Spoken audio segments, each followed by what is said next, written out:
Seni hidup minimalis. Petunjuk minimalis menuju hidup yang apik, tertata dan sederhana. Ditulis oleh Francine J. Bab 10. Hidup sederhana. Mahatma Gandhi pernah berkata, "Hiduplah dengan sederhana agar orang lain dapat hidup." Siapa sangka, inilah hadiah terbesar yang bisa didapatkan dari hidup minimalis. Pada bab ini, Anda akan diajak berpikir secara lebih global.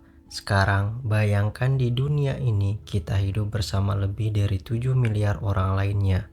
Ruang dan sumber daya kita terbatas. Bagaimana kita bisa menjamin ada cukup makanan, air, lahan, dan energi untuk saat ini dan mendatang? Yaitu dengan tidak menggunakan sumber daya lebih daripada yang kita butuhkan. Hal ini karena dari setiap tambahan yang kita ambil, kita mengorbankan orang lain, baik saat ini maupun dari generasi di masa depan.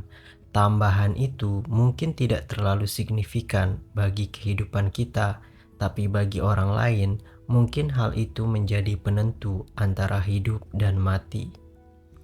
Harus kita sadari, kita tidak hidup di dunia yang terpisah. Setiap tindakan kita memiliki konsekuensi yang bergema ke seluruh dunia. Ada seseorang di belahan dunia lain yang menderita kekeringan dan kehausan. Apakah Anda masih mau membiarkan air mengalir saat menggosok gigi? Kekurangan minyak bumi akan menimbulkan kemiskinan dan kekacauan. Apakah Anda masih tega mengendarai kendaraan yang boros bensin? Jika menyaksikan dengan mata kepala sendiri betapa mengerikan dampak kerusakan hutan, apakah Anda masih ingin membangun rumah besar? Kalau saja kita mengerti bagaimana gaya hidup kita berdampak pada banyak hal lain, mungkin kita semua akan bersedia hidup lebih hemat. Pilihan yang kita buat sebagai konsumen berdampak langsung terhadap lingkungan. Setiap barang yang kita beli, mulai dari makanan, TV, sampai mobil, diproduksi menggunakan sumber daya alam, dan bukan hanya proses pembuatannya yang memakan energi, pembuangannya pun harus dipikirkan.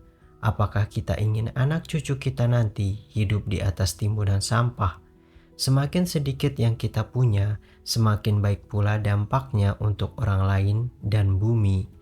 Jadi kita harus mengurangi konsumsi sebanyak mungkin dan mulai membeli produk serta kemasan yang terbuat dari bahan mudah terurai, bisa didaur ulang, dan diproduksi dengan sumber daya alam yang seminimal mungkin. Hal-hal yang kita beli pun berpengaruh pada orang lain. Namun, metode produksi modern cenderung mengalihkan pabrik ke lokasi dengan tenaga kerja murah dan regulasi lemah. Setiap kali membeli sesuatu, kita harus memikirkan lokasi pembuatan dan siapa pembuatnya. Orang-orang di tempat lain di dunia ini tidak seharusnya menanggung ketidakadilan, ketidakamanan, bahkan ketidaklayakan tempat kerja hanya agar kita dapat membeli celana jin. Udara dan air milik mereka pun tidak seharusnya tercemar hanya agar kita bisa membeli sofa baru. Kita harus mencari barang yang diproduksi dengan cara memperbaiki, bukan menghancurkan hidup seseorang serta masyarakat pembuatnya. Tentu saja tidak mungkin menghitung dampak setiap barang yang kita beli. Kita harus membuka wawasan seluas mungkin. Tapi secara realistis akan butuh berbulan-bulan hingga kita bisa mendapatkan informasi lengkap hanya untuk satu barang. Namun ada satu cara untuk menyiasati hal ini dan tetap meminimalisasi jejak dampak kita sebagai konsumen, yaitu membeli produk lokal, membeli barang bekas, dan tidak membeli terlalu banyak. Membeli produk lokal sangat bermanfaat bagi etika, lingkungan, dan ekonomi. Pertama, hal ini meningkatkan kemungkinan bahwa produk kita dibuat dalam kondisi kerja yang adil dan layak.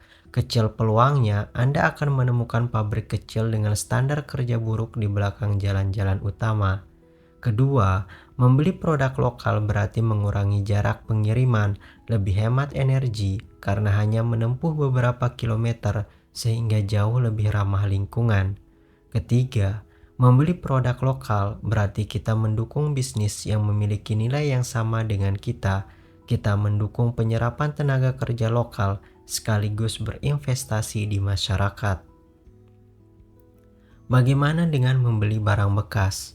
Membeli barang bekas berarti kita memiliki barang baru tanpa harus menguras sumber daya alam. Untuk apa menghabiskan material dan energi untuk suatu barang yang sama sekali baru jika ada barang lama yang fungsinya sama?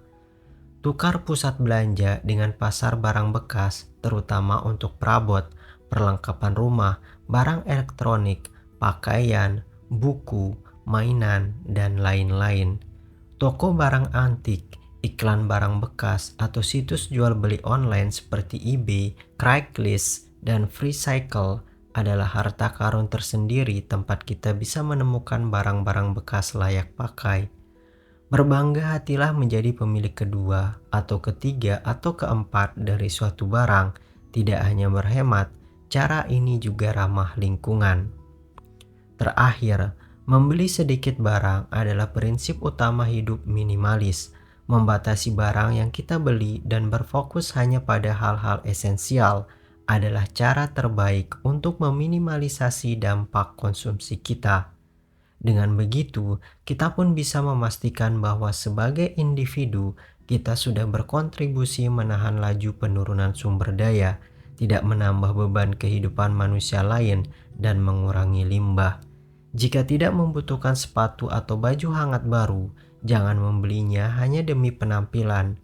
Pikirkan sumber daya yang dibutuhkan untuk pembuatan, pabrik asal, biaya pengiriman ke negara lain, dan dampak pembuangannya nanti. Mari kita buat keputusan membeli berdasarkan kebutuhan dan siklus hidup produk yang kita punya, bukan hanya karena kita menyukai warna tertentu atau karena tergoda iklan. Sebagai tambahan, filosofi hidup seperti ini akan membantu kita mencapai tujuan sebagai seorang minimalis. Saat mengurangi konsumsi untuk menyelamatkan dunia, rumah kita pun menjadi tetap bersih, menenangkan, dan bebas dari kesemrawutan.